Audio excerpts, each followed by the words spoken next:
Stone Cold Steve Austin never wasted words, and when he called someone out, there was always a reason. These wrestlers didn't just clash with him in the ring, they broke codes, crossed lines, or simply rubbed him the wrong way. And when you're dealing with a man who once walked out on Vince McMahon at the peak of his career, that kind of grudge hits differently.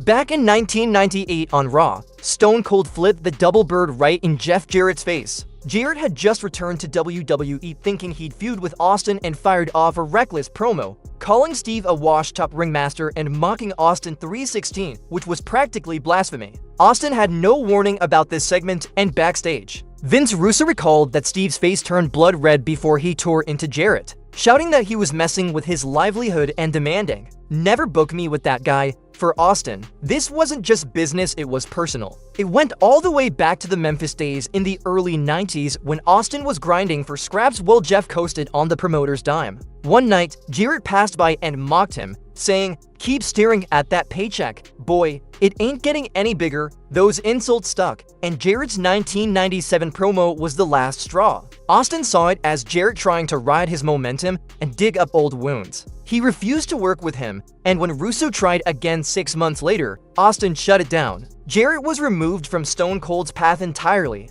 Austin later said Jarrett lacked the toughness needed for a feud and would have dragged him down. What could have been a big program turned into a long-term refusal to work together, and years later Jarrett admitted a feud with Austin could have changed his WWE career. But in Austin's mind, disrespecting Austin 316 wasn't just a storyline since it made you persona non grata. You either took a stunner or, worse, you didn't get to work with Austin at all. Moving on, before he was flipping birds and dropping stunners, Steve Austin was stunning Steve in WCW until Eric Bischoff decided he was dead weight. In 1995, while rehabbing a torn tricep, Austin was fired in the coldest way possible, not with a call or a meeting, but by FedEx. Bischoff claimed Austin was unmarketable, but Austin called that BS. He didn't just sit around angry, he went to ECW, grabbed a mic, and unleashed savage late-night rants that buried Bischoff and anyone who sided with him. He mocked Nitro as Monday Night NyQuil and said his firing went through a secretary relay before he got the news over the phone.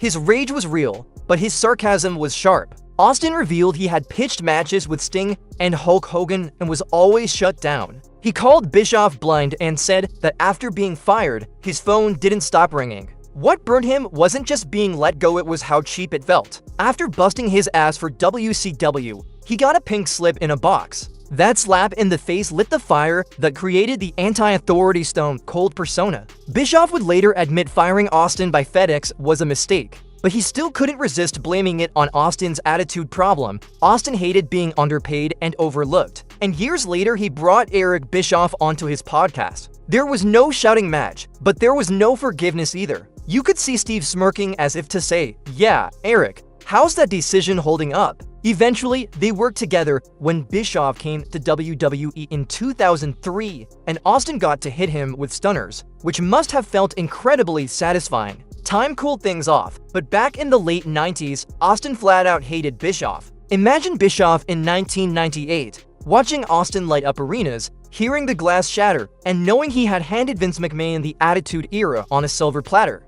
Austin's grudge wasn't just personal, it felt like poetic justice. Bischoff had passed on the next big thing, and then got roasted for it on ECW TV and again in WWE. Sometimes karma wears jorts and drinks beer. Fast forward to 2002, WWE was preparing Brock Lesnar 280 pounds of freakish Minnesota muscle to be the next big thing. Vince had the whole plan ready, a King of the Ring win, a monster push, everything. Then came the pitch Lesnar vs Stone Cold Live on Raw. No build-up, no storyline, just a clean win for the rookie. For Austin, that was like being asked to shotgun warm beer. Jim Ross made the call and explained the plan while Austin sat in a hotel, drinking whiskey and wondering who had lost their mind. Austin's reply was simple: "If that's creative, I ain't going to be there." He thought Vince would back down, but Vince stood firm. No big story, no feud, just Steve losing to Brock. On Monday night, Austin waited for some kind of twist to make it worthwhile, but it never came. So Austin quietly walked out, no promo, no backstage blow-up, just gone. He didn't hate Brock Lesnar, he hated the idea. Giving away a dream match with no build on free TV felt like a waste. Austin believed Lesnar vs. Austin could headline pay-per-views and make huge money, but WWE wanted to throw it away as a random Raw match. His pride, instincts, and old-school mindset all screamed no, so he left for 8 months. WWE didn't take that lightly and hit back fast. WWE spun Austin's walkout as him abandoning the fans, and The Rock even cut a promo calling him out. For a moment, it felt like Austin might never return. Years later, Austin admitted he was wrong. He called it the worst decision of his career, saying he was being stubborn and didn't offer a solution. He just said no. He learned from it. There was never any real beef with Brock, just bad timing and bad booking. They never got their one-on-one match. It was teased a few times, and Austin even hosted a panel and podcast with Brock, but by then the match didn't need to happen. Austin respects Lesnar, often calling him a draw, a beast, and the real deal.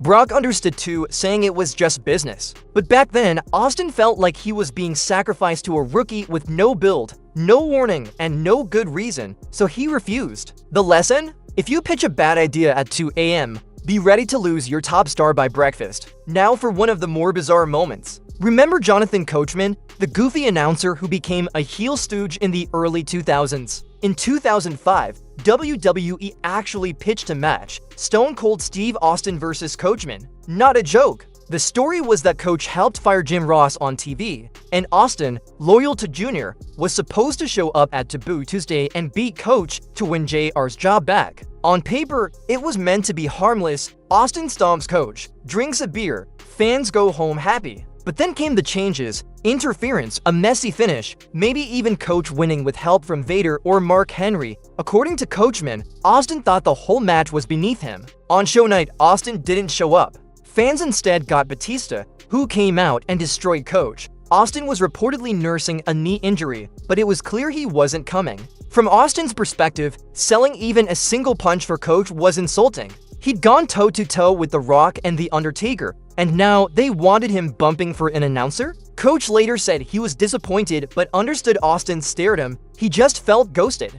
The match with Coach ended up being a low point. Even Coach admitted it wasn't one of Austin's finest moments. There was no bad blood afterward, but yeah, it stung. By 2005, Austin was semi-retired and chose his appearances carefully. He probably agreed to the Taboo Tuesday spot expecting a quick, fun cameo, not a potential loss to a comedy heel. Word is, Austin refused to lose, even with outside interference planned. WWE didn't back down, so he walked and his contract quietly expired soon after. Austin and Coach never worked together again, though years later when they crossed paths, things were friendly. The match was simply dead and buried. In the big picture, this wasn't some huge grudge, just a flash of ego versus creative. Austin was protecting his character, even if it meant skipping the show completely. And honestly, Coach might have gotten the better deal. Getting squashed by Batista beats being humiliated by a furious Stone Cold in front of a live crowd. Coach stayed humble and kept his head down the next time the glass shattered.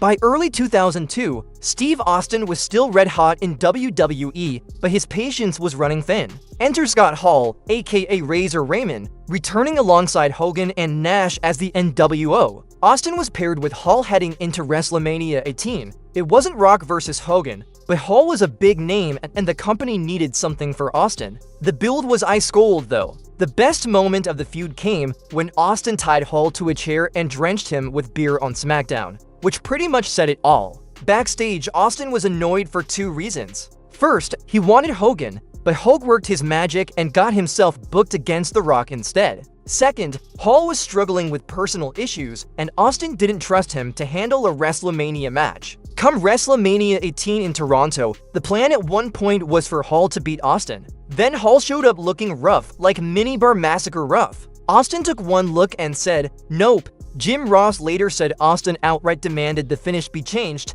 because Hall didn't look like he could beat anyone. Vince agreed, maybe already planning to change it anyway. So Austin gave him to stunners, because when your opponent has been drinking, better safe than sorry. The match was short, and Hall's wild bump off the stunner was the only real highlight. Afterward, there was no after party, no Raw appearance. Austin skipped everything, officially citing exhaustion. The truth was he was just over it. That whole WrestleMania situation pushed him even closer to walking out a few months later. He didn't trust Hall, didn't like the creative direction, and felt like the company was taking him for granted. Jr. said it best, "The angle felt thrown together, and Hall's baggage dragged it down. Austin showed up ready to go, but Hall, not so much." Imagine being Steve Austin, laser-focused, arriving at WrestleMania only to see your opponent looking like last call at a dive bar, and he's supposed to beat you. Not happening. Hall took the stunner and sold it like he'd been hit with a cattle prod, flying across the ring in one of the wildest bumps of the night. The crowd loved it, but Austin was probably just glad it was over. Skipping Raw the next night wasn't about exhaustion,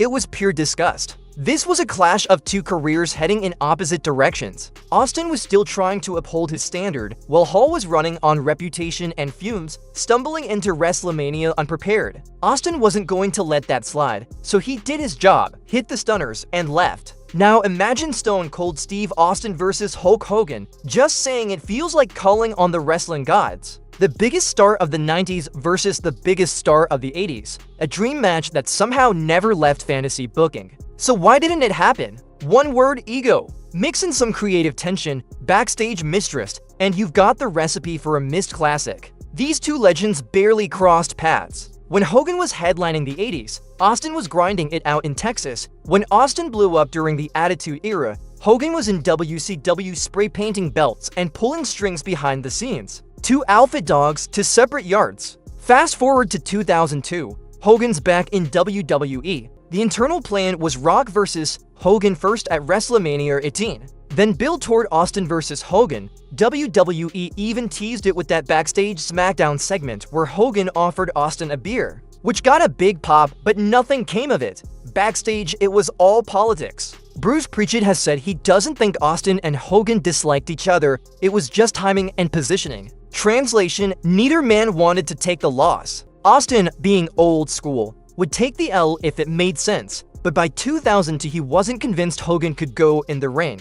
Hogan was too slow, too worn down, and Austin's own neck wasn't great either. Plus, both were babyfaces, so there was no clear story to tell. Maybe Austin watched Rock versus Hogan and thought, "Damn, that should have been me," or maybe, "No way I'm getting that kind of reaction." Either way, he wasn't lobbying for it. And Hogan wasn't banging down doors to make it happen either. On camera, Austin and Hogan have always been polite. And years later, Austin even called Hogan to clear the air about whatever tension might have lingered. But let's be honest, there was some static there. When Hogan came to WCW in 1994, Austin and several others got pushed to the sidelines, and not long after, Austin was released. Hogan, as usual, likely pitched his "we'll tear it down, brother, but I go over first" plan, fully knowing it would be a one-and-done match with no rematch in sight. Jim Ross backed Austin's decision, saying Austin was never going to sign on for something he didn't believe in. By the time anyone got serious about making the match happen, the window had already closed. Publicly, Austin has always said there's no heat and it just didn't work out, insisting he respects Hogan. But let's be real, if everything was so perfect, why did Austin skip the 2006 Hall of Fame ceremony just because Hogan was there? The fact that Austin eventually reached out to clear the air tells you there was something to clear. Both men probably knew the match couldn't live up to the hype, and neither wanted to be the one to take a clean loss. So here we are, left with fantasy booking. In my head, Austin hits a stunner, Hogan hulks up, Austin flips him off mid-hulk up, Hogan freezes, second stunner, 1, 2, 3. In Hogan's head, he drops the leg, pins Austin clean, and poses over the body. These days, the two are cool, but back when it mattered, ego killed the dream. Now let's talk about Shane Douglas, a man who is basically a walking shoot interview with a minor in grudges and a PhD in backstage bitterness. He's spent decades flaming everyone from Ric Flair to Vince McMahon, and yes, he's taken shots at Stone Cold Steve Austin too. The funny part is he and Austin barely shared any spotlight. Back in WCW in '92, they were tag partners for a short time. Douglas was the rookie, Austin the rising star, and they even had a solid tag feud with Austin and Brian Pillman versus Douglas and Ricky Steamboat. Fast forward to ECW in '95, Austin showed up as a guest while Shane was the franchise. That was about it. Still, Douglas developed a massive chip on his shoulder watching Austin become the biggest star in wrestling. His complaint? That Austin was a copycat. According to Shane, Austin stole pieces of ECW the beer drinking from Sandman, the tough guy attitude from Taz, and the anti-authority promos from Shane himself. But peel back the layers and it just sounds like a classic case of that should have been me. The truth is Austin barely acknowledged Douglas. He even invited him on his podcast in 2014 for a friendly conversation. There was no beef, just a veterans swapping stories, with Austin even giving Shane his props. If this was a grudge, it was entirely one-sided. Douglas always had bigger access to grind anyway, spending years blasting the Clique and Ric Flair for holding him back. At one point, he even claimed certain guys blocked his WWE return in 2001. Maybe Austin was one of them. Maybe not, but given Shane's reputation, it's believable Austin might have said. Hard pass, Shane famously threw down the NWA title and told everyone to kiss off. Something Austin probably respected in theory. The difference is Austin turned that rebellious energy into global superstardom, while Shane built a loyal cult following and left a trail of scorched earth. Sure, Austin picked up some ECW seasoning, parodying Hogan, cutting unfiltered promos, but the recipe was always his own.